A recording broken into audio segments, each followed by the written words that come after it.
왜 국민들을 전장의 전선으로 내모는가? 이건영 바른사회운동연합 자문위원. 무궁화 꽃이 피었습니다는 90년대 초 베스트셀러 소설이다. 일본에 대한 열등감을 우리 민족끼리 란등식으로 분칠한 카타르시스랄까? 당시의 대학 도서관에서는 책이 너덜너덜해지면 또 구입하곤 했다고 한다. 긴 소설이지만 당시 젊은이들의 혼을 흔들어 놓은 것은 마지막 부분이다.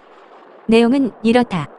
일본이 독도의 영유권을 주장하며 무력으로 침공해 온다. 국방력이 약한 남한은 속수무책이다. 그래서 남한 대통령이 북한한테 지원을 애걸한다. 북한은 민족끼리를 내세우며 흔쾌히 핵미사일로 일본의 무인도를 공격한다. 일본은 북의 핵공격에 혼비백산하여 군대를 철수하고 남북 국민들은 함께 만세를 부르며 환호한다. 무슨 만화 같은 이야긴가? 그때부터 운동권은 북한의 핵은 곧 우리 민족의 핵으로 인식하게 되었다. 우리 대통령 문재인도 이 책을 읽었을 것이다. 달달한 애국심으로 몸을 떨며 흥분했을 것이다. 그래서 그는 지금 뜬금없이 남북경협으로 일본을 이기자고 외치는 것이다.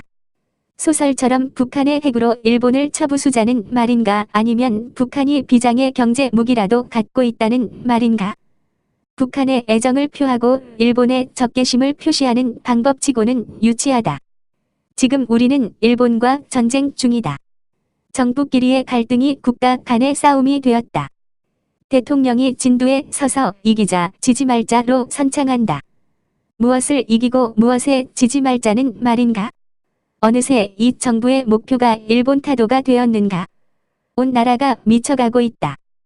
대통령의 뒤질세라 고관대작, 여당, 공공기관, 언론, 시민단체 등등이 죽창을 들고 볼펜을 흔들고 이순신을 불러내고 휘장과 플래카드가 난무하고 완장 찬 홍위병들이 의병처럼 날뛰고 욕설과 쌍소리와 저주, 조상의 피를 따지고 제품의 성분을 분석하고 관제선동의 내음이 진해서 유치하다. 국민들이 집단 최면에 빠져들고 있다. 우리만 반일을 하나? 일본도 반환을 한다. 우리가 일제불매운동을 하는 만큼 일본인들도 한국산 불매운동을 한다.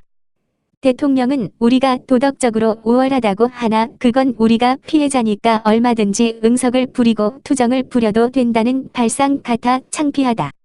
나는 겁이 많다. 나는 친일일까? 당분간 조심하자. 조금만 삐딱하면 부역자, 반역자, 매국노, 도착외구에 딱지가 붙는다는데 잘못하면 대대로 가문의 지옥이 된다. 그러나 나는 법률가도 아니고 정치학자도 아닌데 왜 반일을 해야 하는지, 왜 문재인 정부에 박수를 치고 일본의 강제징용 배상하라고 핏대를 세워야 하는지 알지 못한다. 대법 판결을 제대로 이해하는 사람이 몇이나 된다고 이를 친일 반일의 인증잣대로 쓰겠단 말인가?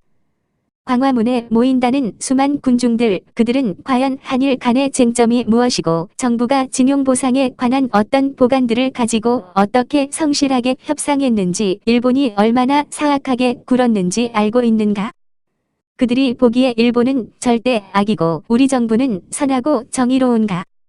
징용배상 문제로 비롯된 일본과의 갈등은 간단한 문제였다. 돈으로 따지면 고작 4억 원. 서로 입장을 주고받으며 타협하면 되는 것이다. 그동안 일본이 타협하자고 졸라대어도 우리 정부는 외면을 했고 이번엔 일본이 칼을 빼어드니까 우리가 다가가도 일본에서 상대를 안 한다. 그동안 감정이 쌓인 만큼 수백 년 전에 한 가지 끄집어내게 되었다. 그래도 옛일은 미뤄놓고 타협점을 찾아야 한다. 온 국민이 총대를 메고 나설 사안은 아니다. 나는 최근 도고 시게노리의 참회로 격동의 세계사를 읽었다. 일본에서 태평양전쟁 개전 시와 종전 시 외무대신을 2번이나 역임한 그가 끝까지 미국과는 전쟁을 피하고 평화를 지키기 위해 취한 여러 가지 일화들이 절절하게 기록되어 있다. 당시 미국은 중국과 인도차이나 문제로 일본을 코너로 몰고 있었다. 그러나 더 큰 적은 전쟁을 바라는 군부와 그들의 선동으로 들끓는 국민 여론이었다. 그는 반역자란 소리를 들으면서도 정작 전쟁이 일어나면 나도 총대를 들고 전장터에 나서겠지만 외교관의 임무는 어떻게 하건 평화적인 협상을 지향하는 것이라고 했다. 그래서 그는 외교는 이기고 진다기보다 타협점을 찾아가는 게임이라며 일본 해군이 진주만을 폭격하는 순간까지도 A안, B안, C안을 내밀며 미국 대사를 붙잡고 놓지 않았다. 물론 그는 전쟁을 막지 못했다. 사표를 내고 물러났다가 전쟁 말기에 다시 외무대신으로 불려나왔다. 지금 일본인들은 그를 조선에서 건너온 평화의 사도로 기억한다. 1. 우리 정부는 북한에서만 평화를 찾는다. 일본을 적으로 찍어놓고 파시즘 냄새나는 선동구호로 군중심리를 불지른다. 타협점은 없는 것 같다. 군중심리를 연구한 귀스타브 르 봉은 역사를 움직이는 원동력은 군중의 힘이지만 선동과 조작, 최면에 의해 행해지는 야만적 행위는 바로 민주주의의 적이라고 했다.